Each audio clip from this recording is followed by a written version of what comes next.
സ്നേഹമുള്ളവരെ, ആഗ്രഹങ്ങളൊക്കെ അസാധ്യമാണെന്നും പറ്റത്തില്ല എന്നും പറഞ്ഞ് തള്ളിക്കളയാനുള്ളതല്ല. പഠനത്തിന് പിറകിലായ ജോൺ വൈദികനാവുക എന്നത് പഠിപ്പിക്കുന്ന വൈദികരെ സംബന്ധിച്ചും കൂടെയുള്ള കൂട്ടുകാരെ സംബന്ധിച്ചും അസാധ്യമായ ഒരു കാര്യമായിരുന്നു. പലരും അവനെ മണ്ടനെന്ന് വിളിച്ച് മാറ്റി നിർത്തിയപ്പോഴും അവനൊരിക്കലും വൈദികനാകണമെന്ന് അവൻ്റെ ആഗ്രഹം ഉപേക്ഷിച്ചില്ല.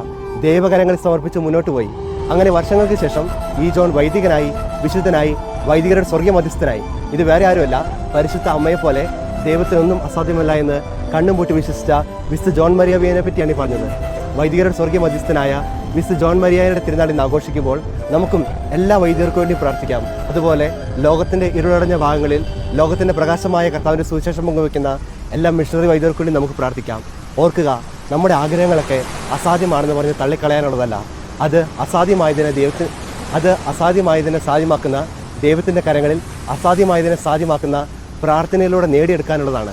നല്ല ദൈവം തൻ്റെ വചനത്താൽ നമ്മളെ ശക്തിപ്പെടുത്തട്ടെ. ആമേൻ.